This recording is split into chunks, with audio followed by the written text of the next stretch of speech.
25. Okay. So as I promised that we would see each other, we would meet each other during the paper 2 conversation. Yes, I've honored the appointment. Okay. So the paper is 3 hours. Okay. And then instruction, we're having 10 questions this time around, unlike paper 1 that had 11 questions. Okay, so there's a special answer book. Okay, show diagrams, blah, blah, blah. Okay, those are instructions. We have to do everything. Eh? Then question number 1, which is the statistics that most people call data handling. Okay, so question 1, they're telling us that an insurance broker signed contracts with 15 people. The monthly premium in rands payable on each contract is given as below. Okay, so we have these amounts which are already arranged for us in order. Beautiful. Then they ask us to calculate the mean. So when you punch everything in the calculator, okay, which means the mean is going to be the sum, which is 58554 divided by 15. And this gives me 570.27. Okay, so if you follow the procedure of punching this in the calculator using the mod and the start kind of direction. Then 1.2, they're asking us for the standard deviation. So the standard deviation that I'm having is a 29, it's 291, not a 29. Okay, so it's 291.03. That is still runs, but the units are not really relevant in this case, okay? Whether you put them or not, you'll still get your marks. Then 1.3, they're asking us to calculate the monthly premiums within one standard deviation, meaning that we must get the mean minus the standard deviation, and then we must get the mean plus the standard deviation. So if I get the mean, which is the 570.27 minus 291.03, my upper limit is 570.27 plus 291.03. This gives me a limit of 294.24. And then the upper limit is going to be 861.3. Okay, so how many data pieces are within this interval? Okay, so when I count between 294, that's from here. Okay, so 1, 2, 3, 4, 5, 6, 7, 8, 9, and then 10. Okay, below 100. So which means we have 10 premiums. Okay, so that is what we have for 1.3. All right, then. Okay, so 1.4, they're telling us that the insurance company decided to increase the monthly premiums. Okay.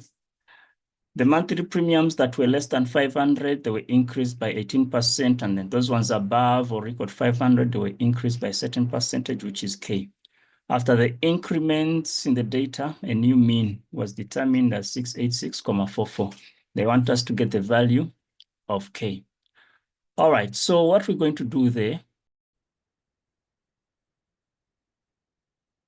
So I know very many people might have different opinions on how to work this out, but I'm just going to use my format for as long as we get to the correct answer. So I need to add up all the amounts that are less than 500. So 134, 215, all these ones. So how many are they? 1, 2, 3, 4, 5, and 6. So these 6 amounts, when I add them up, I'm going to get 1,791. Then I'm going to multiply this by 118 over 100 so that I get the new total for those 6 amounts, okay? So when I do that, I'm getting 2113.38. Alternatively, somebody would have said 18% of this and then you plus again, okay? So we have this as our first total. Then the amounts above 500, okay, that's below 500. And then above 500, I can just subtract the total that we had, 8554, minus this total of ours, okay? So that gives me, I can do that. I can subtract this from that, but that would be suicidal. Let me rather add up. Okay, subtract 8554 minus 1791.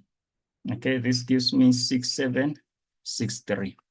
Okay, so if I have a 6763, and then I'm gonna multiply it. Okay, plus 6763 times k%. Okay, this must give me the other total. Okay, which means I'm gonna have this. Alternatively, if this 1k, I don't want to say 1k, but you'll have 100 plus k, and then you multiply this with this entire thing, you'll end up still with the same thing.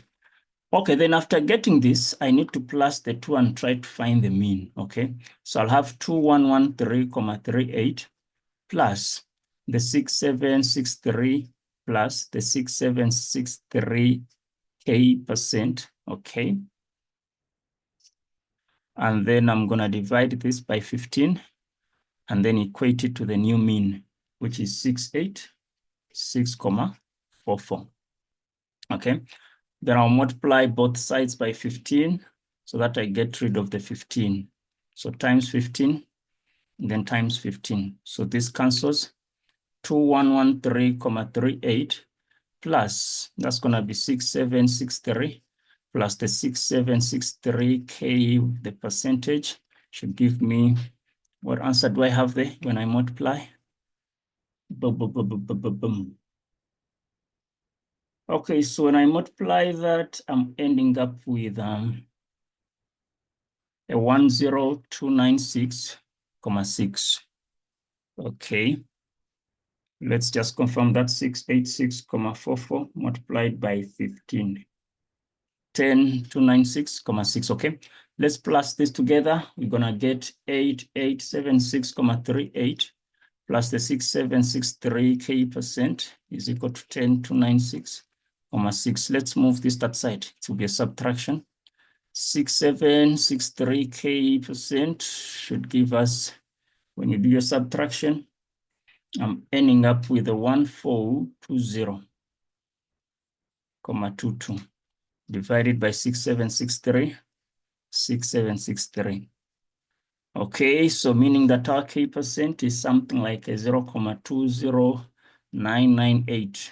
Multiplied through by 100, k is approximately 21%. Okay, so that's what I'm getting, okay? You can use your short method that is quick and still get the same answer, but this is how I would have approached it in the longest format. Okay, then question number 2.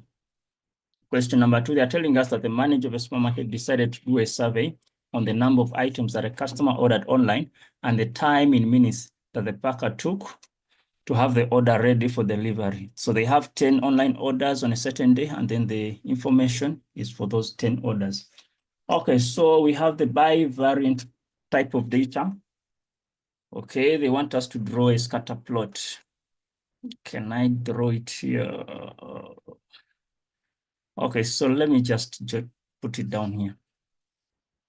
Okay, so that's your y, and that is your x. We don't have any negative numbers in this case, okay? So you guys had a graph book or graph page. So yours was kind of neater and slightly quicker. So with mine, what I'm going to do is, let me use x, okay? Because this x is representing the number of items. I believe that's what it was. And then this time we shall have the time. So if I have this as a 5, I can have a 10, a 15, a 20, and then lastly, I have a 25. Then up here, the highest value I'm getting, I think is it's a 12. So meaning that I'll have a 2, a 4, a 6, 8, 10, and probably a 12 somewhere there. So what we need is just the trend of how things are happening, okay? So 10 is going with 5. 10 is there, 5 is somewhere there. Then we have 3 is going with 5 again, 3 is somewhere there. 5 is more or less around there. Then 20 is going with 9. 9 is slightly before 10, okay. Then 14 is with 7. 14 is there. 7 is slightly between 6 and 8. And then 17 and 6, 17 is somewhere there. 6 is somewhere here. And then 9 and 6, 9 is there, 6 is somewhere there. Then 12 and 8, so 12 could be here. And then 8 should be somewhere there. Then 18 and 11, 18 and then 11 is somewhere there, up. And then we have 15 and 10. And then we have it somewhere there. And then 19 and 12. 19 and then the last point, which is 12. So we must have this kind of shape that is having a positive sort of relationship, okay? So that is done. And then 2.2, they want us to get the equation of the least square regression line. So we know that that equation should be in the form of A plus BX. So my A that I have is a 3,079, or you can round it off to 3,08. And then the B, okay, the B I'm having is a 0,351, which is the same also as a 0,35. So Y is going to be 3,079 plus 0,351x. I'll use just 3 decimals. 2 decimals, perfect, well and good. Okay, then I need to find the correlation. So after punching all these numbers into the calculator, yes, that's how I obtain my A's and my B. So my correlation coefficient is 0,74 to 2 decimals. And then 2.4, they're telling us that the supermarket received 13 orders or an order of 13 items. Okay, can we predict how long in minutes? So we have to use this equation of ours, the regression equation, meaning that is 3,079 plus 0,351 multiplied by 13. If I were to use, let's say, that other one with just the 2 decimals, what would be my answer? So the answer I'm getting is 7,64 minutes if I use the 3 decimals. If I use just 2 decimals of the equation, I should be having something like 7,63, which is approximately 8 minutes. Okay, that's if I'm to round it off. Then 2.5, it's not a must to round off. Even these decimals are perfect. Then explain why the y-intercept of this line does not make sense. So meaning that the y-intercept, which is a 3,07 something, why doesn't it make any sense? Simply means that if we have an order with no items, that is going to take us 3, something minutes or 3 minutes to arrange that order. So that basically doesn't make sense because whenever an order is placed, there are items that have to be there, okay? So in other words, an order must have at least 1 or more items. You cannot make an order and then you don't, order. It's like calling pizza people and you're like, oh, I need a pizza. How many? 0 pizzas. Doesn't make sense. So the explanation should be around that. Okay, then question number 3. In the diagram below, this triangle is drawn where R lies on the x-axis, okay, and S lies on the left of R, okay, T lies on the y-axis, coordinates of that. The equation of RT is this, meaning that this equation is also the same as 2x plus 10. Okay, let's have it in a simplified version there. Then they want us to get the coordinates of R. So we know that R is the x-intercept, and then at this x-intercept, Y is always a 0. So I'll come down and say that 0 is equivalent to x plus 10. Move the 2 that side, negative 2x is a 10, meaning that x is a negative 5. So R is going to be negative 5 and 0. Okay, that's how I get the 2 marks. And then 3.2, they want me to get the coordinates, sorry, the length of RT. I leave my answer in the third form. Now, given that the equation of RT is 2x plus 10, we know that this 10 is the y-intercept, simply telling us that the coordinates there are 0 and 10.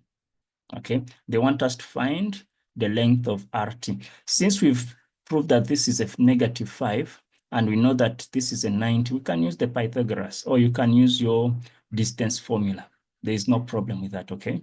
So if I use the Pythagoras, that's a 10, that's a 5, meaning that my RT is gonna be the square root of 10 squared plus 5 squared. Okay, say square root of 10 squared plus 5 squared gives me 5 root 5. Okay, 5 root 5 units.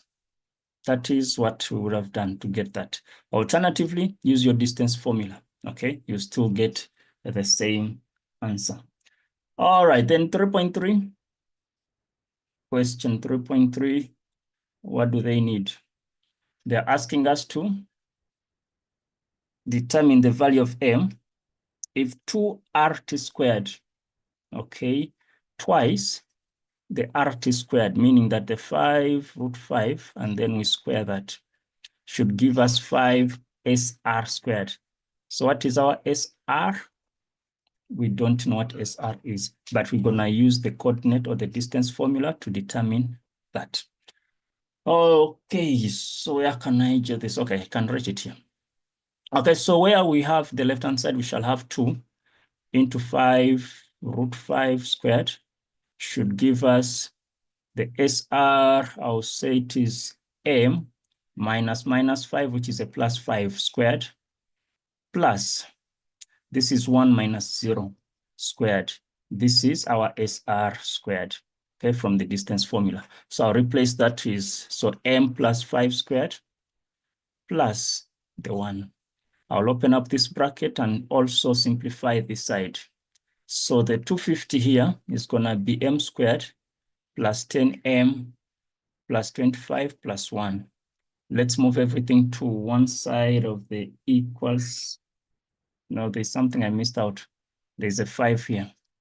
Okay, so we don't need to leave that 5 out. So meaning that this must be multiplied by the 5. Okay, so 250 is gonna be 5M squared plus 50M, and then 26 times 5. What do we get? 26 times 5 gives me a 130. Then let me get the standard equation. So 5M squared plus 50M. So 130 minus 250 gives me a 120. I can divide through by 5, okay? So M squared plus 10M minus, what's 120 divided by 5? I'm getting a 24. Gives us a 0. Which two numbers can we look at? Factorize that. I'll have M minus 12. No, it's plus 12. And then M minus 2. Yeah, makes sense. Mean that either M is a negative 12 or M is a positive 2. But looking at the position of M, it's on the negative side, which means that our M should be a negative 12. Okay, so that is how we would have obtained those values, okay? We move on to the next one. Question 3.4.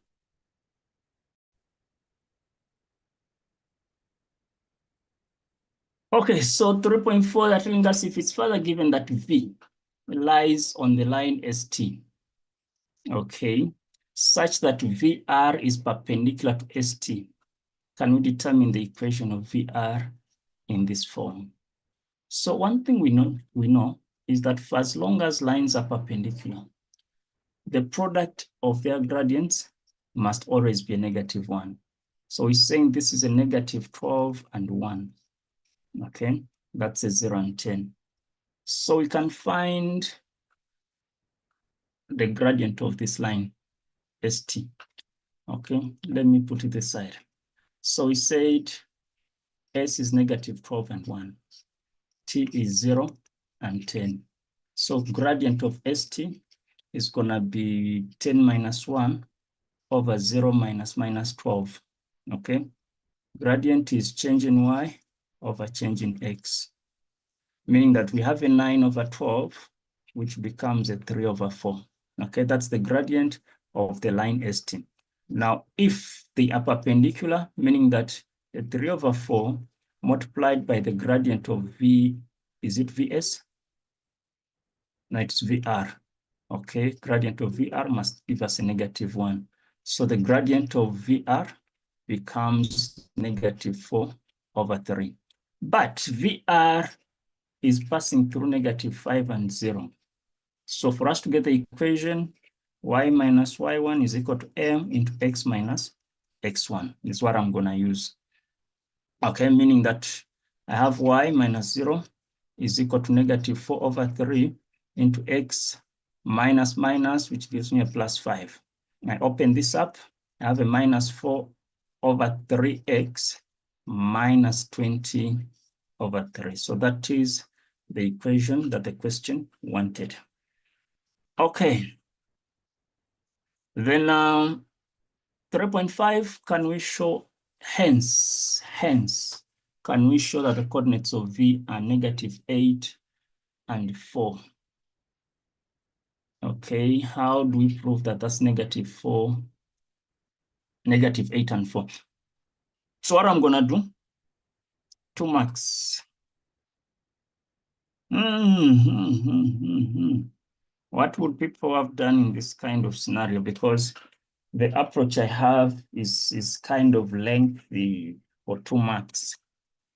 Okay, because what I need is just more like the equation of this line, and then I'll solve the two simultaneously. Okay, that's the option that I have currently.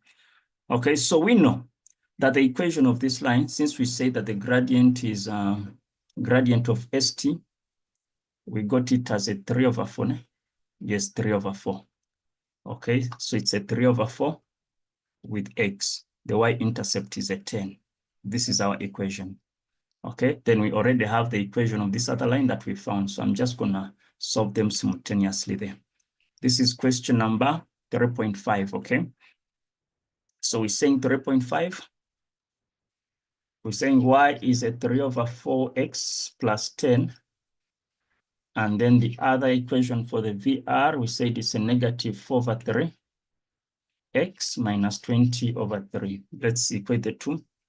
3/4x plus 10 should give us -4/3x minus 20/3. So I'm going to multiply through by 12 because I want to get rid of the denominators. So by 12, by 12, by 12, and then by 12. So that's going to give me a 9x plus a 120 is equivalent to -16x. That and that is going to give me -80. Okay, then I'll collect the like terms. I'll move the 16 that side. I have a 25x. And then 120 moving it that side, I'll have a -200, meaning that our x is a -8. Then get this -8, then I'll replace it into this equation. I mean, for 2 marks, something is fishy here. No? But we have the answer. Okay, there's no need to stress. We have the answer. So this is going to give us a -6 plus 10, which is a 4. Okay, so y becomes a 4. So that is how I would have proved it, okay? If you have a shorter way, please feel free to share with us in the comment section. All right, then 3.6. They are telling us that R prime is a reflection of R about the line x is equal to 0. Now, this line is the same as the y-axis. Okay, because along the y-axis, x is a 0. So where is R? Okay, let me just use a different color. Okay, so if we are reflecting it about the y-axis, which means instead of it being a -5, it's going to end up being a +5. Okay, rather let me erase this out. So if it's a +5, the question now wants us to determine the area. Are we looking for the area? I suppose. Okay, they want us now to find the area of the quadrilateral. Okay, this T, that point, this, that, and there we go, something like that. Okay, they want us to find the area of that quadrilateral. Okay, so for 5 marks. So the trick here is for us to understand that we have two triangles. I'll call this triangle A, and then I'll call this triangle B if I split it into two. Okay, both of them are right angled because I already have a height here, because my height is going to be 10, because from here up to here is a 10, and then here up to here is also a 10. Okay, this one is automatically right angled.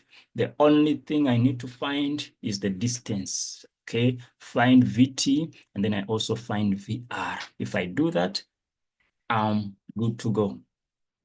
All right, so let's get VT. Okay, so we said V is going to be negative 8 and 4. T is 0 and 10.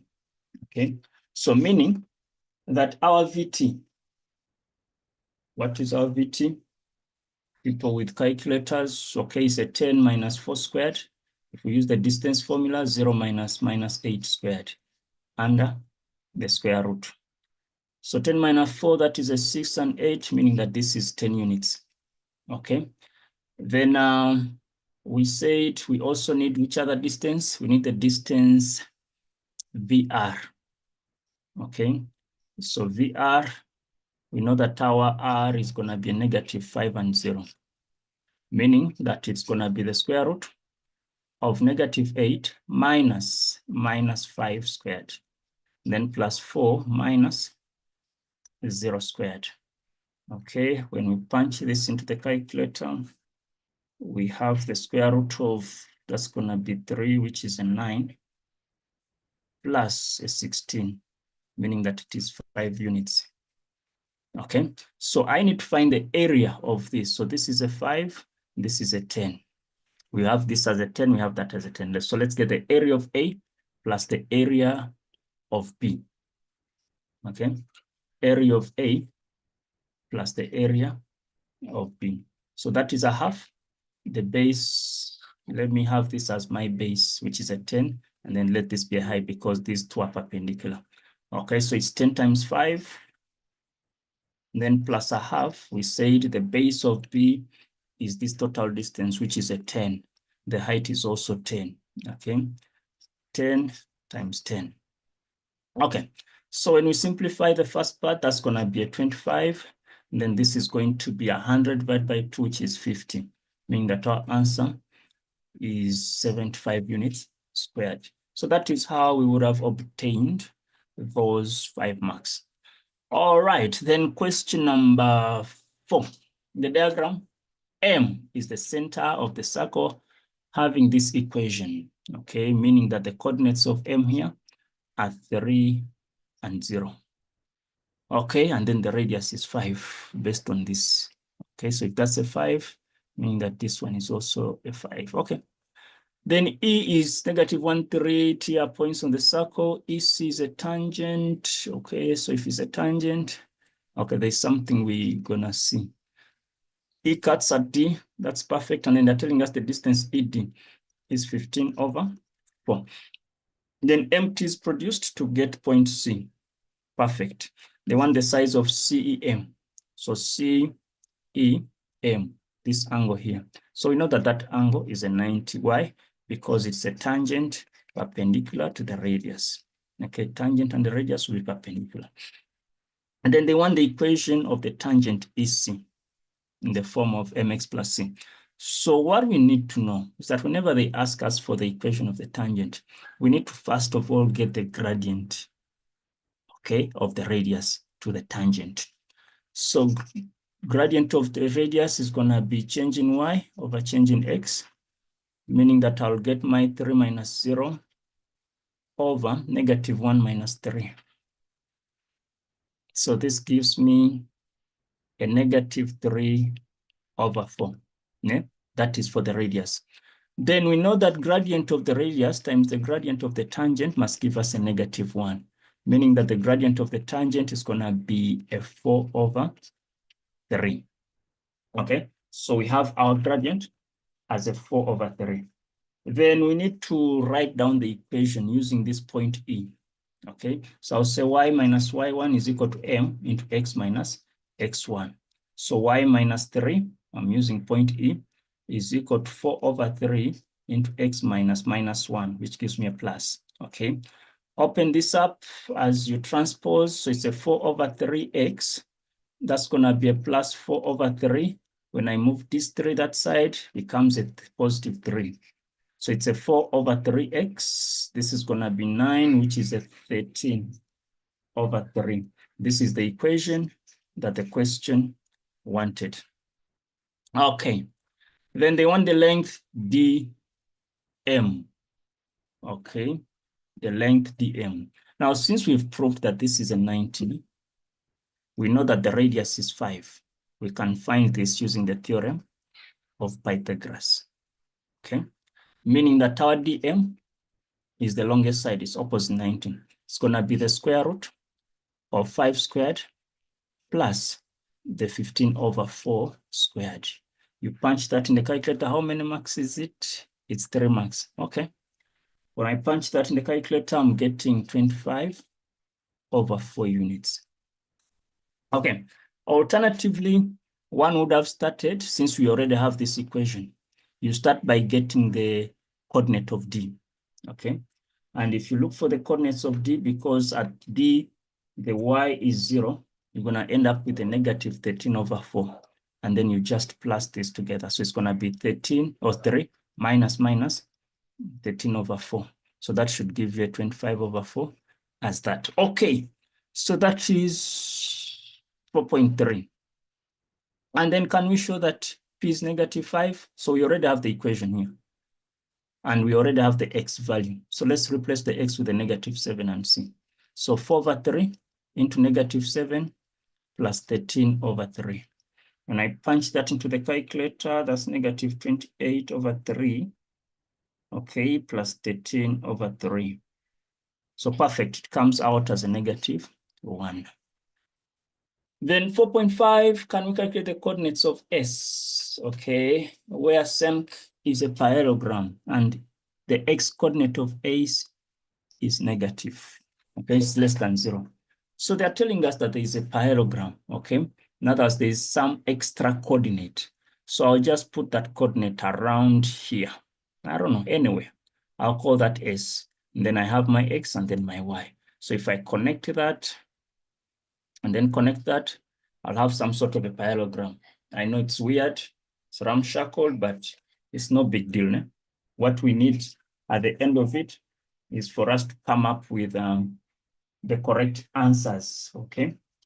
So what I'm going to do there, okay, because I know the position is off, it might also be misleading. Let me just have it drawn somewhere, maybe here, so that it looks like a real parallelogram, okay? So that is X and Y. Okay, so X is on the other side. Now, whenever we have a parallelogram, the trick of determining the opposite sides or the missing, not sides, but the missing coordinates is for us to use what we call the midpoint formula. Okay, so we need to use the midpoint formula. So we need to get the midpoint of each C, which must also be the same midpoint as SM. Okay, so midpoint of EC. So it's saying the midpoint of EC, whereby we know that E is negative what? Negative 1 and 3. And then C, they said negative 7 and 5. Is that correct? Okay. So let's plus that and we see. So negative 1, also midpoint is x1 plus x2, divide by 2, y1 plus y2, divide by 2. So that's the formula, okay? So you're going to have a negative 1 plus a negative 7, divide by 2. 3 plus 5, divide by 2, meaning that our midpoint coordinates are going to be negative 4, as well as there's something wrong. This is a negative 5. I don't know why I'm using a positive. So negative 4 and negative 1. Okay, so those are the coordinates of the midpoint. Then we know that our S, which is xy, must also have the same midpoint as M with the 3, 0. SM must have the same midpoint. Okay, so if I use the midpoint formula again, I'll have x plus 3 over 2 should give me negative 4. And then when I cross multiply, that's going to be a negative 8. Move the 3 that side. X is a negative 11. Then y plus 0/2 must give me this y value of the midpoint. Then that our y is going to be a -2.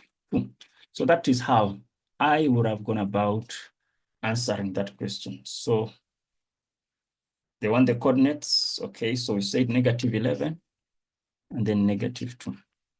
All right. And then 4.6. Okay. 4.6, they're telling us that if the radius of the circle that is centered at M is increased by 7. Okay. Now, if this radius is increased by 7, meaning that the new radius is going to have 12 what?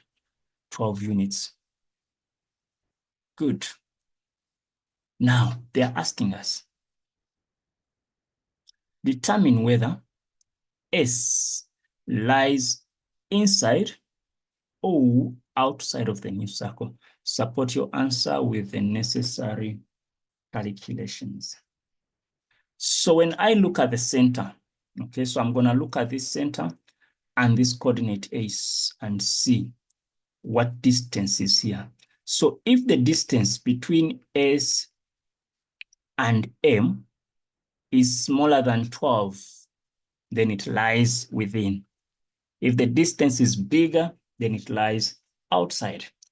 Okay, so we shall say that our S, which is -11 and -2, our M, which is 3 and 0.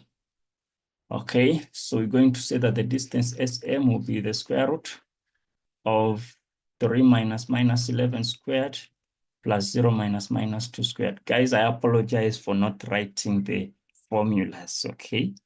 But you know what we're doing, eh? Good. So this is going to be 14 squared plus 4. Okay, 14 squared plus 4 gives me 200.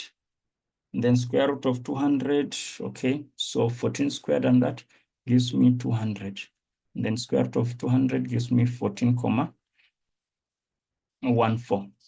Okay, alternatively, somebody would just compare the 200 and then the square root of, because the new radius, we said it is 5 plus 7, which is 12, which is a 12. And then 12 squared gives us 144. So we can see that the 200 is greater than the 144. Alternatively, you can say this one is still greater than the 12.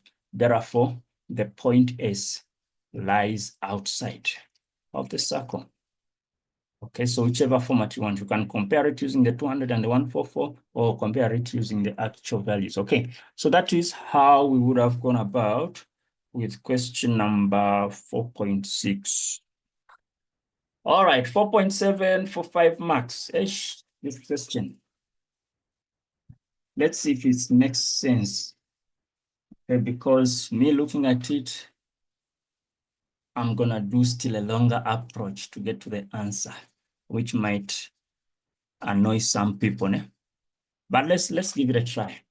So if we have a line that is being drawn for us, and then that line is being called BT. They want us to find the equation, or they want us to find the angle, okay? Which angle is ATM, this angle here.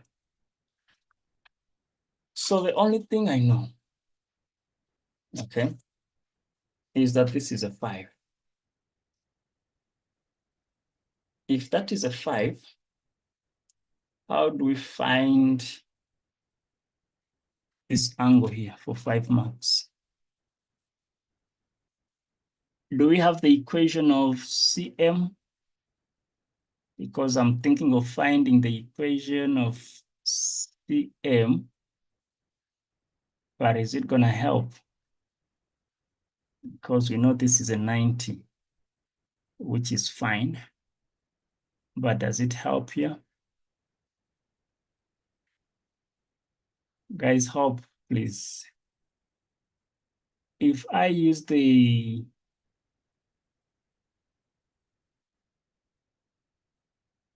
okay, I could use the distance formula. So like I said, I'm just gonna go the longer route and try to establish, okay, So what I need is to get the coordinates of t. That's gonna make life a bit easier for me from my point of view, okay? So for me to get that, I need to find the gradient.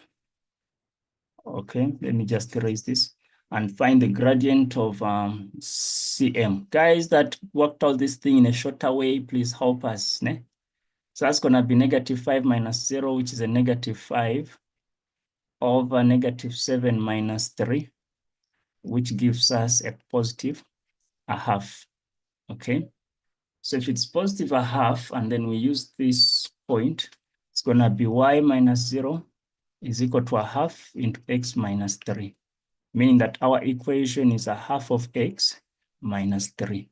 Now let me solve this equation together with the equation of the circle for me to get these points of intersection. Does it make sense? It should make sense. That's okay, let me give it a try that way.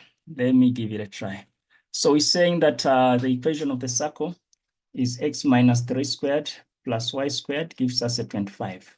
But our y is 1/2 of x minus 3. No, it's a, yeah, it's a minus 3. Let me not, yes, minus 3. Okay, so where there is y, I'm gonna put that and then we see what happens.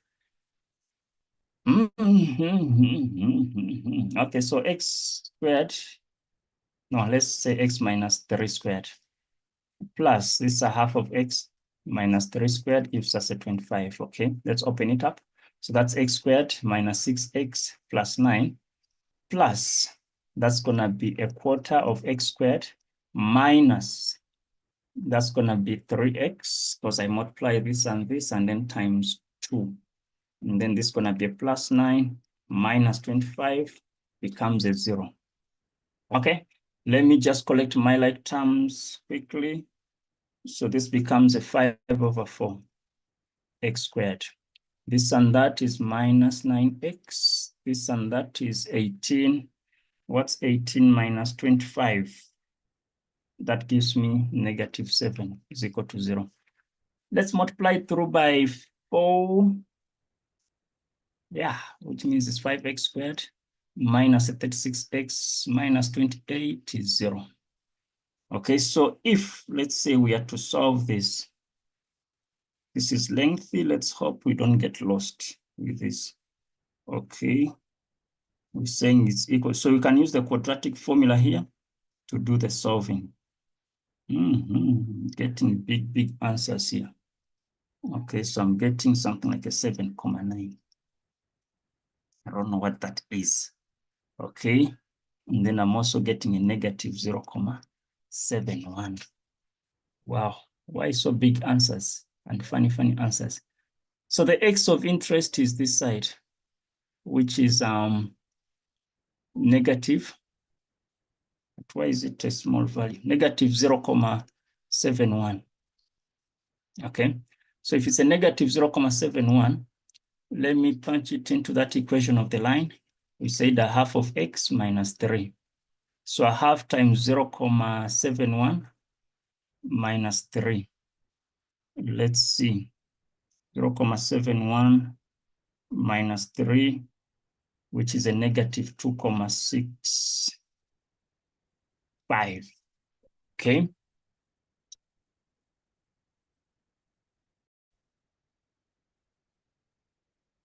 So let me get my, what do we call it? Because that is 5, this is also 5. Okay, so I'm saying let me get my angle or my distance of ET. There's a shorter way, guys. No, man. For 5 marks. So ET, we're saying -0,71. This is a -2,65. Our E was -1 and 3. Okay. So the distance there is the square root of. Okay, so it's gonna be x, which is -1 plus 0,71 squared plus 3 minus, so that's a plus. We square that. I'm having doubts with this answer of mine. So -1 plus 0.71 squared. Plus, we're having a 3 plus 2.65 squared. That gives me a 5.66 units. Okay. So now if our triangle is in this format, this is 5.66, that's a 5, and that is also a 5. What do you think is going to be done? Because we know that this angle must be also the same as that. Something is off here, but it's fine, I'll find it out. So then I'm going to use the cosine rule to find this angle.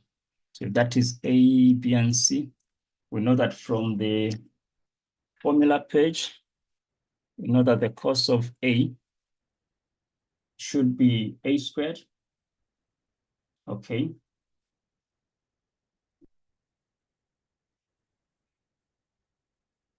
It's B squared plus C squared minus A squared over twice, something like that. Okay, let me just write it down the way it is on the formula page. Something is off here, but it's okay. So it's saying A squared, in this case, our A squared is equal to B squared minus, no, it's a plus, C squared minus 2BC cos of A, okay?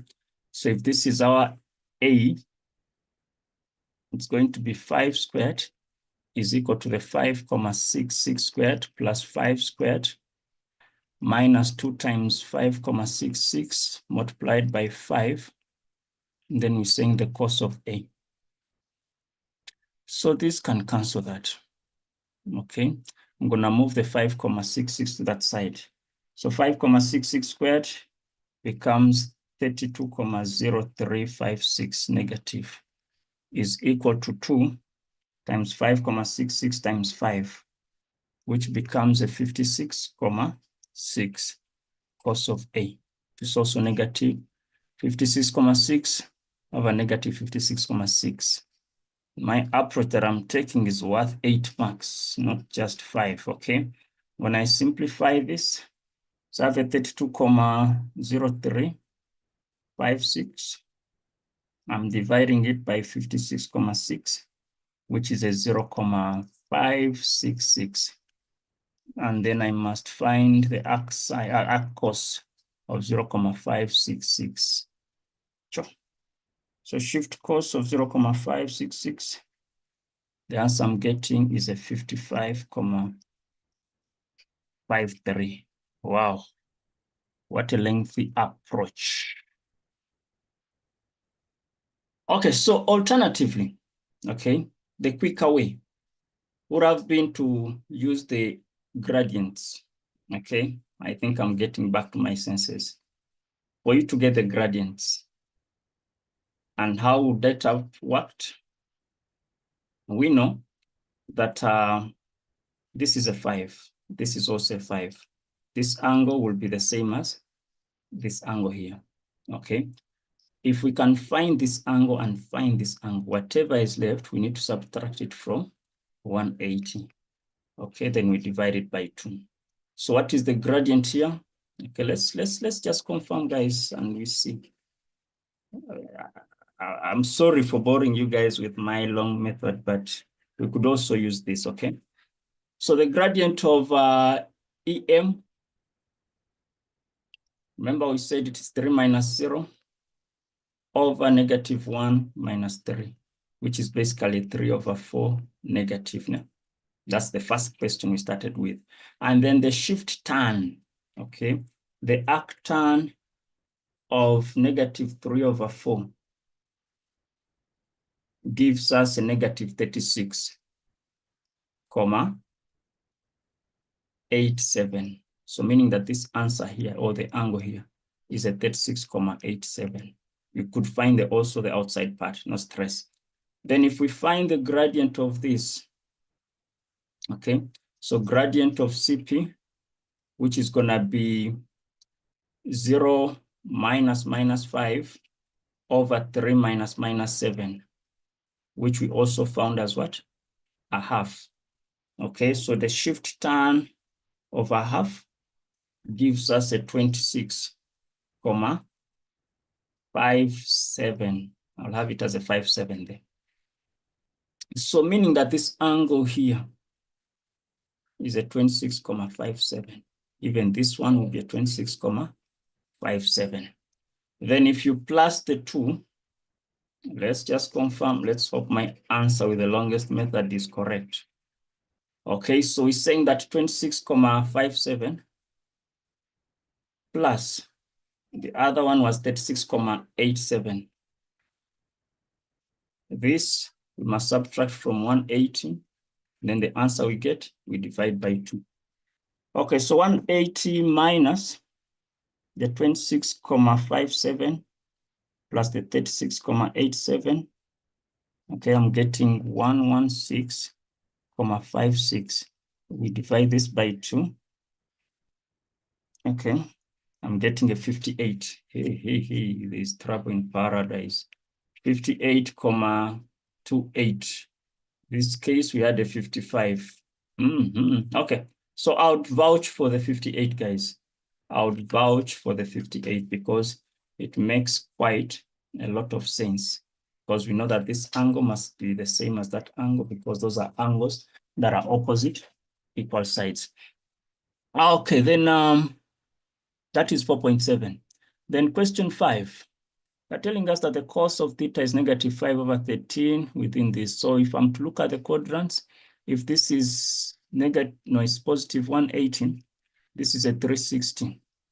Okay, where do we find cos to be negative within these two quadrants? Is the third quadrant. So I need to draw my sketch nicely and warmly. Okay, so cos is adjacent, which is a 5, of the hypotenuse, which is 13. So that's going to be negative. Then I need to find my missing side using the theorem of Pythagoras. So 13 squared minus 5 squared.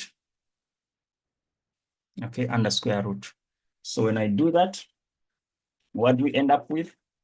So that's going to give us a 12 plus minus 12. But since the side is below the y-axis, so it's going to be a negative 12.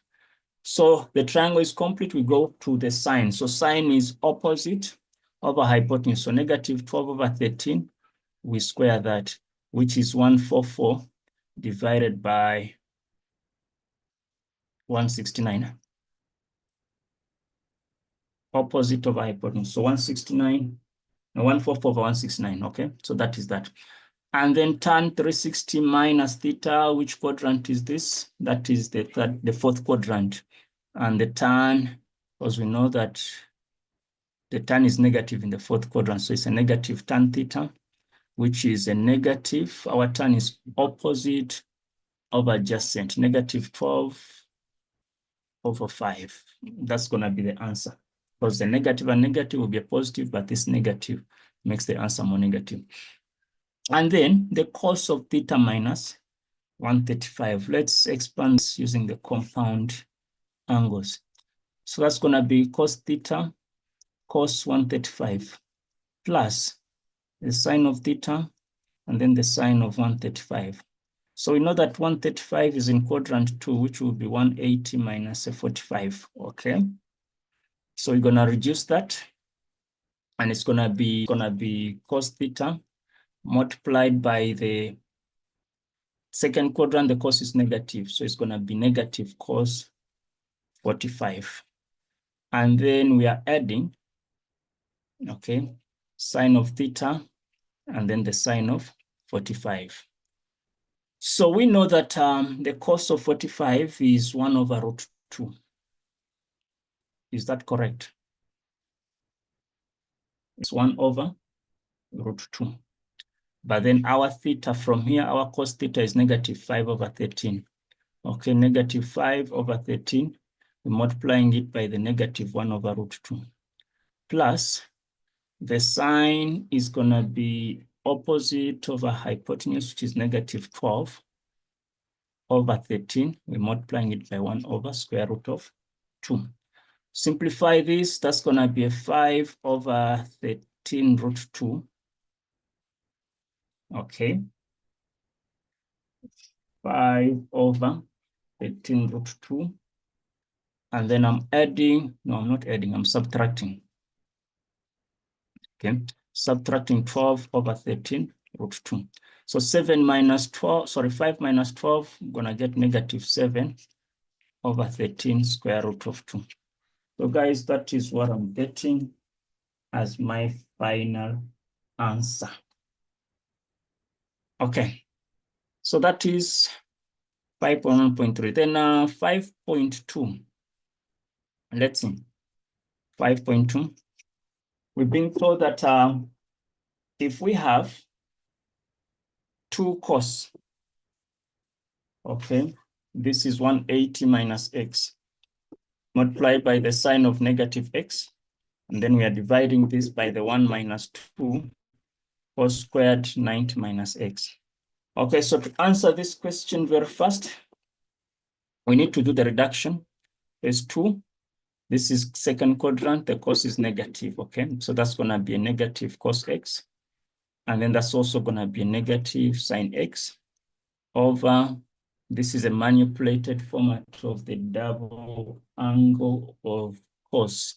So if I introduce a negative, it's gonna be 2 cos squared 90 minus x, okay, minus 1, something like that.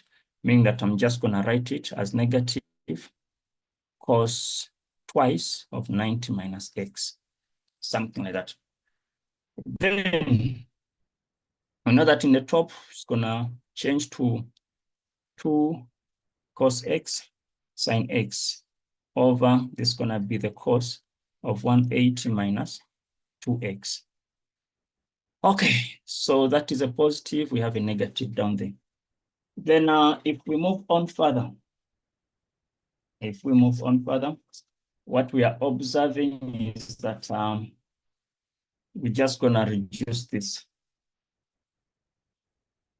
to a sine 2 theta or sine 2x. And then this cos is negative in the second quadrant, which is gonna give us a positive. So negative and negative, we get a positive, so cos 2x. Simplify sine over cos, we get a tan 2x.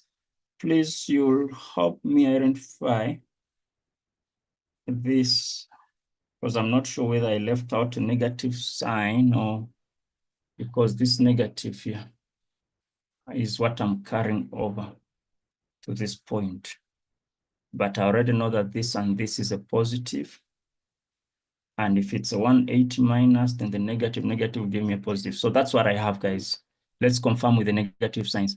Then 5.3. They want us to calculate the value of the following expression without necessarily getting a calculator. So what I'm going to do is when you look at this pattern, I'm going to look at the first and then the last, okay? So what is 92 plus 178? This is 178 and then 92, okay? So 178 plus 92, we have a 270. Now this 270, if you're looking for the tan, okay? Let's say we have the tan of 270. How many 45s are in 270? So 270 divided by 45, we have 6 of them. So it would be the same as tan of 6 times 45s. And we know that the tan of 45 is just a 1, okay? Look at 94 and 176. So 176 plus 94, we still get a 270. 96 and whatever comes there, which is supposedly 174, you get a 270. Meaning that if we multiply these ones together, we're just gonna end up with an answer of just a 1. Okay, so 6.1, can we prove that this is the same as that? So what I'm going to do, I'll just use the compound angles and open that up. So it's 2 into, we have cos 45, cos x, minus sine 45, sine of x, but this must be squared. Okay, we're starting with the left-hand side. Then we can change this, or let's open it up further. Does it make sense? Let's change that 2 into 1 over root 2 cos of x minus 1 over root 2 sine of x. This is squared. We can't factorize yet. Let's open that. That's going to be a half cos squared x minus, we know that a half and a, 1 over root 2 and 1 over root 2, we get a half. When you multiply by 2, you end up with 1. So I'm just going to have cos x and then the sine of x. And then this last part will give me a half sine squared of x. Okay. And then when I open this up, I'll have a cos squared x. That's going to be negative 2 cos x sine x. And then that is a sine squared x. So I know that sine squared and cos squared will give me a 1. And then I'm subtracting. This is a double angle of sine. So sine 2x, which is equal to the right-hand side. Okay, so that is question 6.1. 6.2, they want us to prove. We are given sine of this and that. Can we prove that it is equal to that? So still, we're going to do the same thing. The left-hand side first. Okay, so we have the sine of a minus b minus the sine of, is it a minus first or a plus? It's a minus and then we have a plus. This must give us 2 cos a sine b. Let's open up this. So you're going to have the sine of a cos of b minus sine of b cos of a, and then minus, okay, it's going to be sine of a cos of b plus sine of b cos of a. Let's open up here.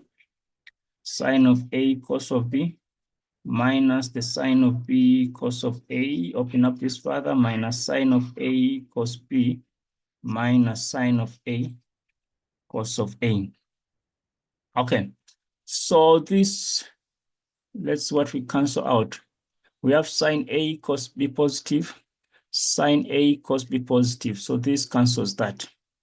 This is a sine b. Oh, why is this? This is a b and a. Okay, this sine b cos a, sine b cos a. So we're going to have a negative 2 cos a sine b, just the same thing, which is equal to the right-hand side. Okay, that we've proved. Then 6.2.3, we need to simplify. Now, the fact that this question is under what we have in here. So I'm going to let my 4x to be a minus b. And then this is going to be a plus b. So we're saying that a plus b is 4x. And then a minus b is a 6x. If I add these two equations, meaning that twice a is, are those numbers correct? We said 4 and 10. 4 and 10. Why am I saying 6? At the 2, we have 14x, which means that a is going to be a 7x. And then b is definitely going to be a 3x. Then what this means is that where I see the sign of 4x minus the sign of 10x, I'm just going to equate it to this whole thing and say that it's going to end up with negative 2, the cos of a, which is 7x, and then the sine of b, which is 3x. So that is what I would have done for that part. And then hence, determine the general solution, or the solution. They want the solution.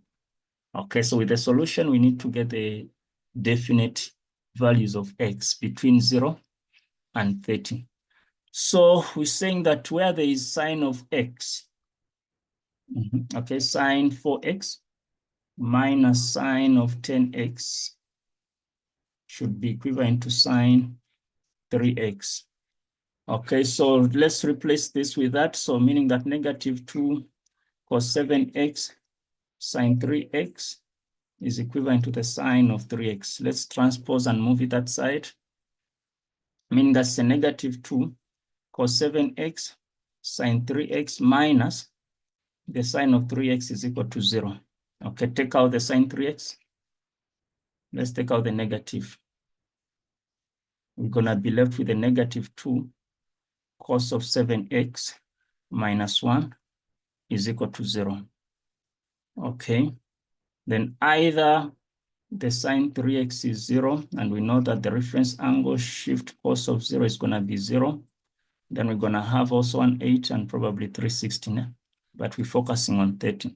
So the first solution is going to be 0 plus k times 360 is an element of integers. Will that help us? 180 plus k times 360 k is an element of integers. So this may not really help. Gives me a 60. Okay, meaning that 7x is going to be a 60 plus k times 360. K is an element of integers. Divide through by 7. I'll just leave it as a 60 over, yeah, I can just change it. What is 60 divided by 7? That gives me 8,57 plus k times 360, k is an element of integers. So this is not going to help us because this is a quadrant 1 angle. We're focusing on quadrant 2, which is the 120. Okay, 7x is going to be a 120 plus k times 360, divide through by 7. So 120 divided by 7, we're getting 17,14 plus k, that is going to be 360 times, no, 360 divided by 7, which gives us a 51,43. K is an element of integers. So if I replace k with 0, I'm going to have a 17,14. If I replace k with a negative, it's going to give me a negative, which I don't want. So this is more or less the solution that I'm getting, 17,14. Okay.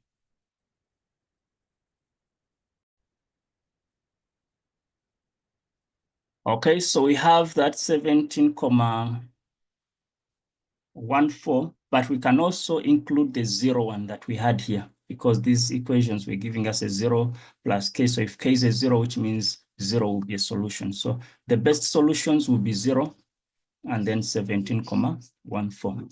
All right, so we move on to question number 7. We have two graphs, F and G, okay? Then they want us to write down the range of F.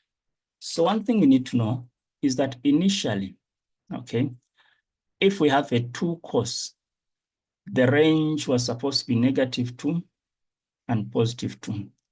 But now since we are adding a 1, it's more like +1, then +1. So it's a 3 and then -1. So meaning that y is between -1 and the +3.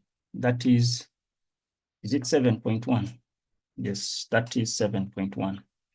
Then 7.2, they want the period of G. So when you look at G, how many graphs can we see? This is one graph.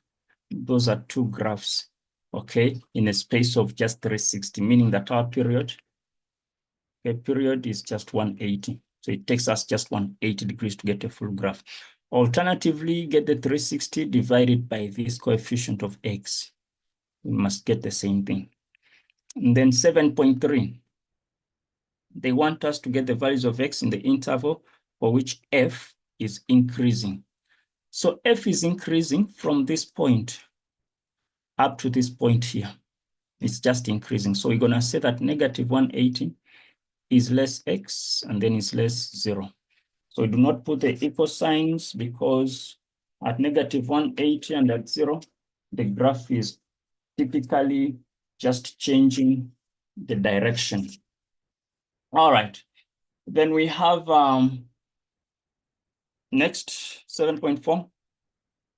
Use the graphs, okay, to determine the values of x in which g of x times f prime of x is less than 0.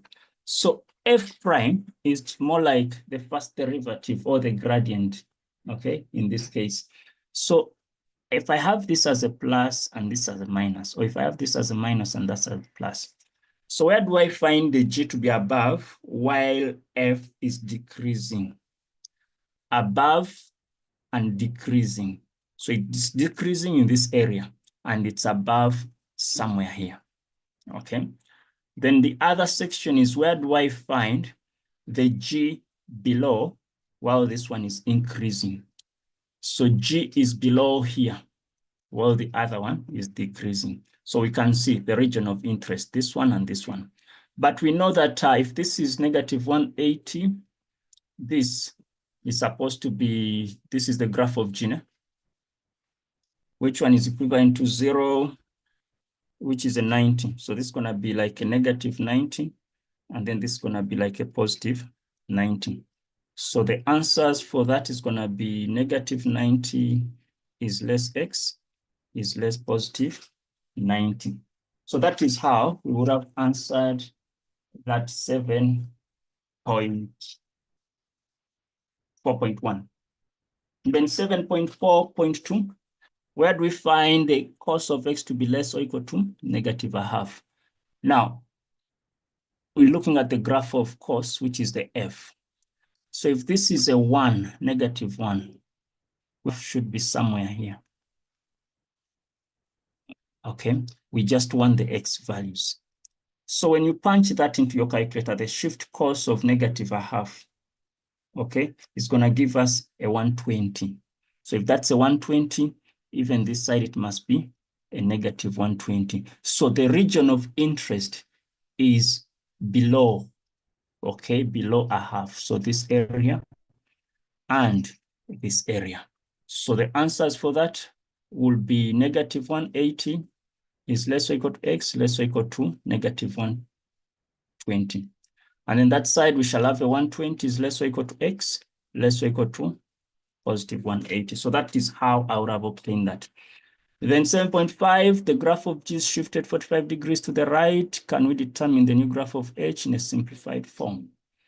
So what this means, we shifting G, and G is what?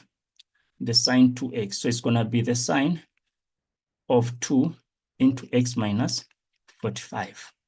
Change this or simplify that, we're going to have the sine of 2x minus 90. When you take out the negative, it's going to be 90 minus 2x. Then it's going to be negative sine of 90 minus 2x. This is a complementary angle, meaning that our h of x should be negative cos of 2x. Then this is what the question wanted for that part. All right, then question number 8, in the diagram, A, B, C lie in the same horizontal plane with AB being the same as AC. D is directly above A such that twice AD, okay? So in other words, if we have 2P is the same as a BC, then they want us to express AB in terms of P and Y. This is AP, but we're seeing that this is a right angle triangle, so we can use our trig ratios. And the ratio that combines adjacent and the opposite is the tan. So I would say that the tan of Y is equivalent to the opposite, which is P, over the adjacent, which is AB. Let's make AB the subject. AB is going to be P over the tan of Y. That is 8.1. Then 8.2, they're asking us to show that cos of X is equivalent to the tan of Y. So cos of X being equivalent to the tan of Y, meaning that I'm going to use AB, okay? Because I know that this is X, this must also be X, meaning that this entire thing should be the same as 180 minus 2X. So we're gonna say that BAC is 180 minus 2X, angles in a triangle, okay? So if I use BC over BAC, it should give me the same as AB over ACB. This is the sign. I'm using the sign rule, guys, forgive me. Okay, so our BC, they told us is twice what? P. So twice P over the sine of 180 minus 2X is equivalent to AB, which we found as a P over the tan of Y. You're dividing it by the sine of X. Okay, let's simplify this. So 2P is going to be equal to the sine 2X is equal to P over the tan of Y and then the sine of X. We can cancel this P and that P. We can do the cross multiplication, meaning that twice tan y sine x is the same as sine 2x. Let's break down the sine 2x, which is going to be 2 sine x cos x. Okay, then from that point, we can see that the 2 cancels the 2.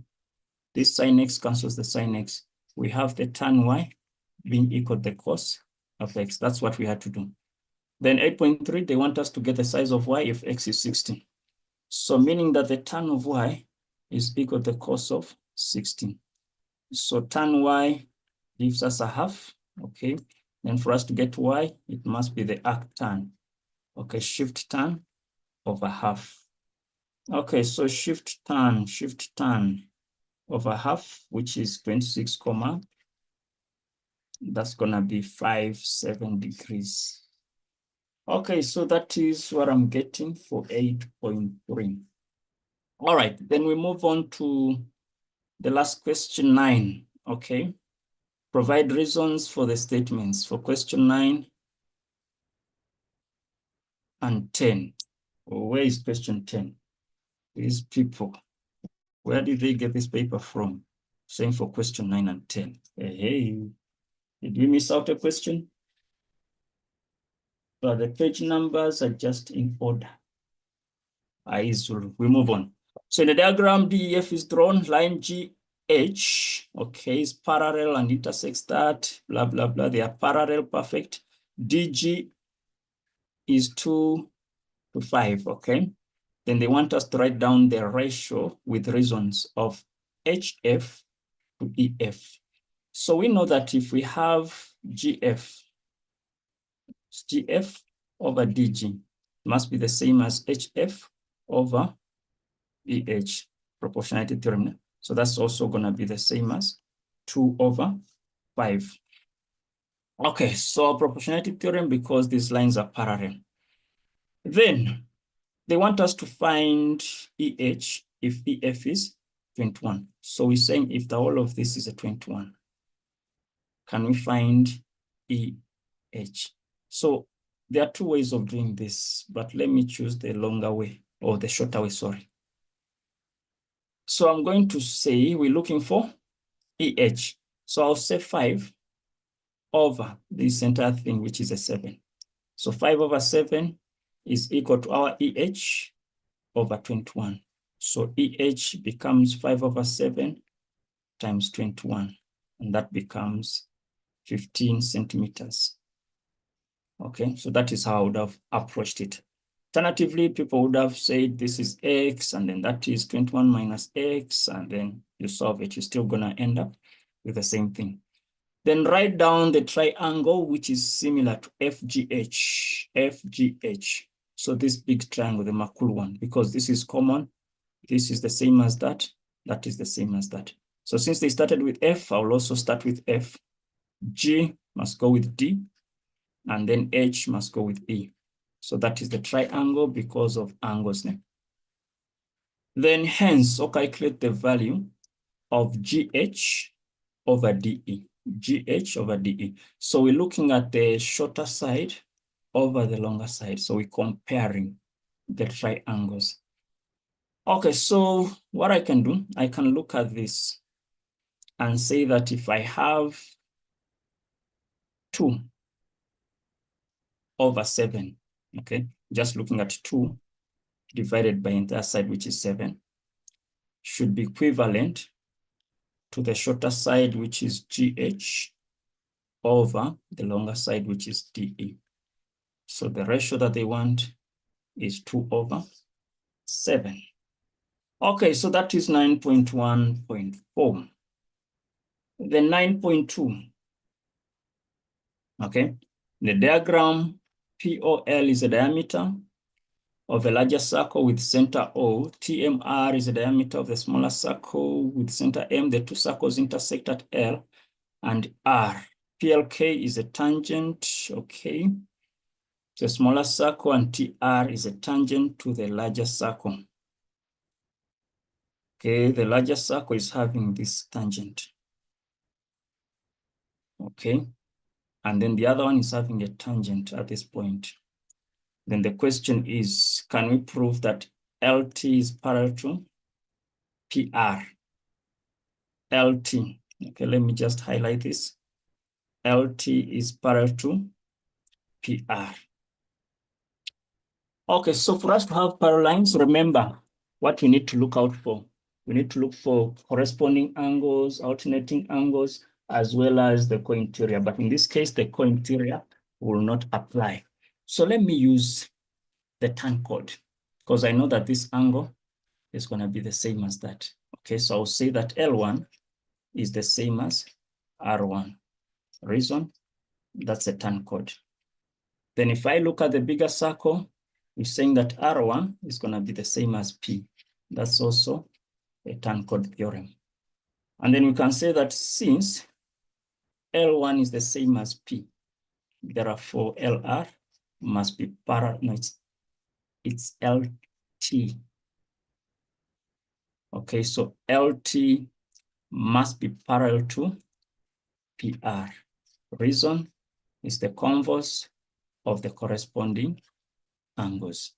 So that is what we had to do with 9.2.1.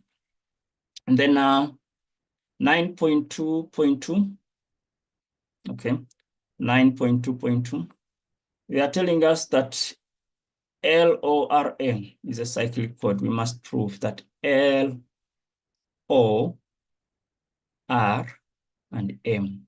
Okay, so if I connect this, so the only thing I need to do in this case is that I need to prove either this angle is the same as this, or this angle is the same as that. So whichever one that I prove, I should be able to get that. I don't know why they're giving it 5 marks. They're telling us that this line is LT, okay, is parallel to OM. So these lines are parallel. So if they are parallel, what do we see?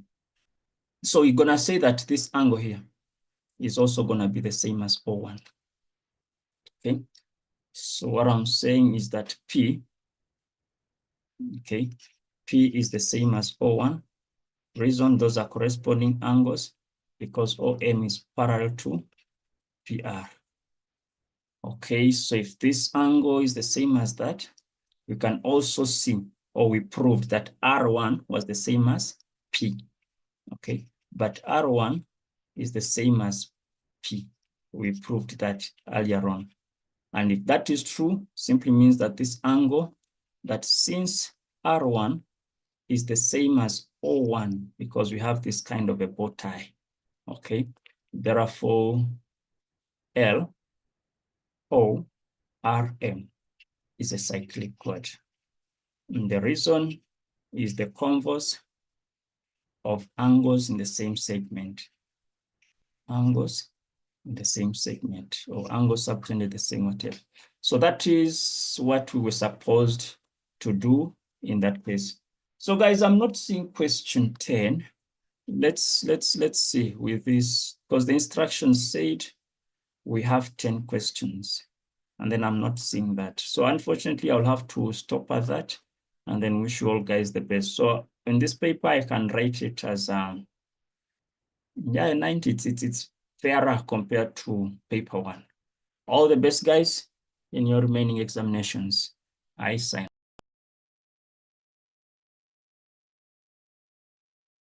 Yes, hello, welcome to yet another episode where we shall be looking at the proposed memorandum